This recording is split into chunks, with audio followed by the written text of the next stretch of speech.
In this episode of Trekking Through Compliance, we take up, Is There No Truth in Beauty? Compliance, the final frontier. Tom Fox is the voyager of Trekking Through Compliance. His mission?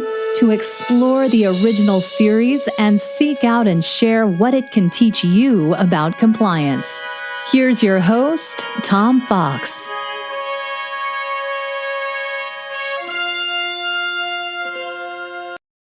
Trekking Through Compliance, Episode 60, Is There No Truth in Beauty? In this episode of Trekking Through Compliance, we consider the episode Is There No Truth in Beauty, which aired on October 18th, 1968, and occurred on Stardate 5630.7. Story synopsis. The Enterprise is given the mission of transporting the Medusan ambassador Kollos, a member of his species so ugly that the mere sight of it causes humans to go insane, back to his home planet. Spock is able to wear a visor which will protect him, but all humans are forced to leave the bridge when the ambassador arrives.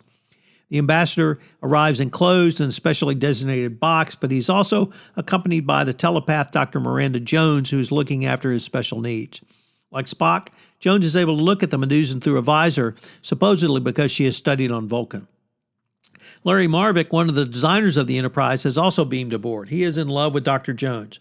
At the welcoming dinner, the senior crew all drool over Miranda Jones, but the mood is spoiled when she reports that someone nearby is contemplating murder. When Marvick's advances are snubbed by Dr. Jones, she discovers that he is the one considering murder, although she does not know against whom. Marvick seeks revenge against Kollos by taking Miranda away from him, but is driven insane when he inadvertently looks at Kollos while attempting to shoot him with a phaser. The insane Marvick commandeers the Enterprise and pilots it to an unknown location outside the galaxy and raves about being suffocated in his sleep, then dies for no apparent reason. In order to return the Enterprise to our galaxy, or its galaxy, I should say, either Spock or Jones must mind meld with the ambassador who, as with all Medusans, is a master navigator. Spock is given the task but fears interference from Dr. Jones. He is fiercely jealous of Spock's ability to mind meld with the Medusan. Kirk discovers that Dr. Jones is afraid of human emotion and wishes to go with Kollos partly to avoid having to deal with it.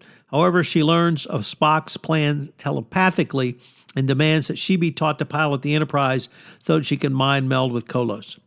Bones uses the opportunity to reveal that Miranda is blind, as her dress is a highly complicated sensor array which allows her to see as well as measure Kirk's distance from the doors that they are nearby, which is why she's able to look at Kollos. Kirk suggests that Miranda take up the issue with Kollos, who agrees to her horror that Spock should be the one to make contact. Using the visor to protect his human half from the sight of the Medusan, Spock mind melds. Now, smiling and cheerful, Spock greets the other senior members of the crew, then pilots the ship successfully back to our home galaxy, the Milky Way galaxy. However, when Spock reverses his mind meld and forgets the visor, he sees Kollos and goes insane. Kirk asks Miranda to help Spock, and she claims she can do nothing. Kirk accuses her of having used her mental powers to make Spock forget to put on the visor. Luckily, Miranda has a change of heart and uses telepathy to bring Spock back to health. Miranda and Kollos are then delivered to their destinations. Upon parting, Kirk presents Dr. Jones with a rose. Miranda queries, "I suppose it has thorns?" And Kirk responds, "I never met a rose that didn't." So what is the fun fact from this episode? Well, at the dinner honoring Ambassador Kollos and Dr. Jones, Spock wore the honorary Vulcan medallion, the Idic. Now, the Idic was created by Gene Roddenberry so that he would have Star Trek merchandise to sell. So this was way before the current craze of merchandising as the way to make more money than the movie started, largely around Star Wars, yet Gene Roddenberry wanted to do it. The actors involved, Leonard Nimoy, Bill Shatner, and the others were outraged at this, and Roddenberry was called to the set to negotiate with the actors. Finally, he agreed to rewrite the dinner scene, and although the Idic symbol was used, it was much less prominently portrayed. Still, the Idic has become iconic within the greater TOS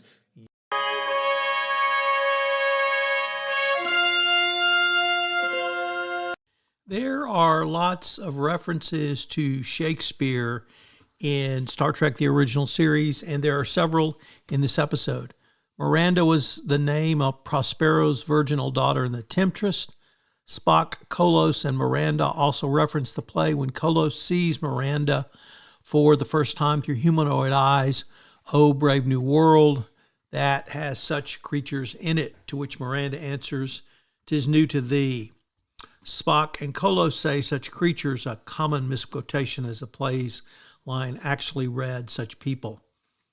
The episode title was from a poem by a 17th century English poet and clergyman named George Herbert from his poem Jordan, and the line which reads, "Who says that fiction's only and false hair become a verse, is there no truth in beauty?"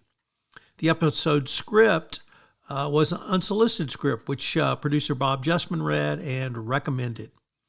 So, really interesting episode. I really enjoyed it. Some great science fiction, and I hope you will check out this episode of Star Trek, the original series. I would like to take up some of the ethical lessons and how a compliance officer might apply those from this episode, Is There No Truth in Beauty?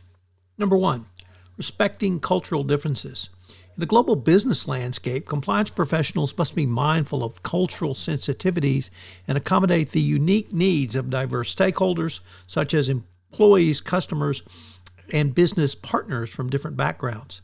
This may involve adapting policies, communication styles, and training programs to ensure they are culturally appropriate and inclusive. Two, safeguarding sensitive information.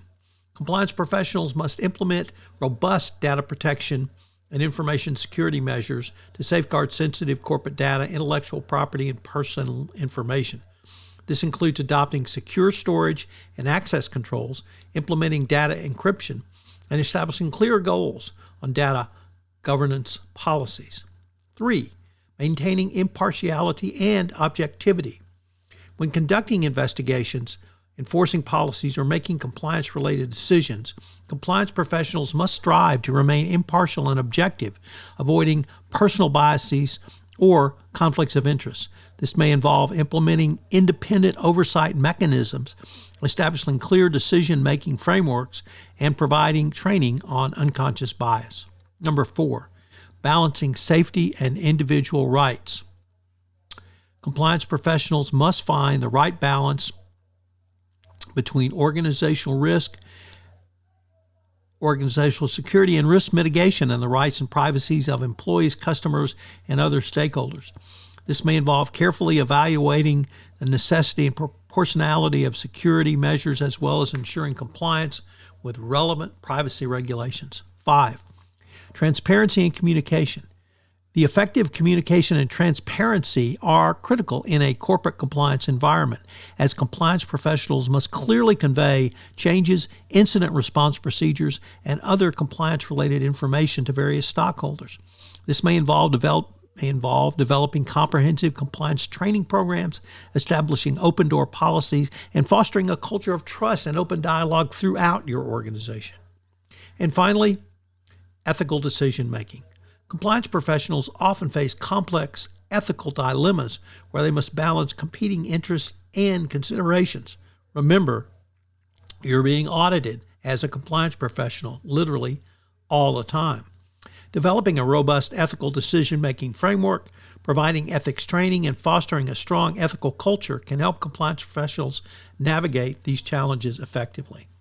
By applying these lessons from this episode, compliance professionals can enhance their ability to navigate the nuanced and often challenging ethical landscape they encounter in their work, promoting more ethical and responsible practices in their organization. I hope you'll join me tomorrow for Trekking in Compliance, where we have one of my all-time favorites, the Spectre of the Gun. Thanks so much for listening. If you enjoyed this episode of Trekking Through Compliance, you can help it grow by sharing it with the biggest Trek fan you know.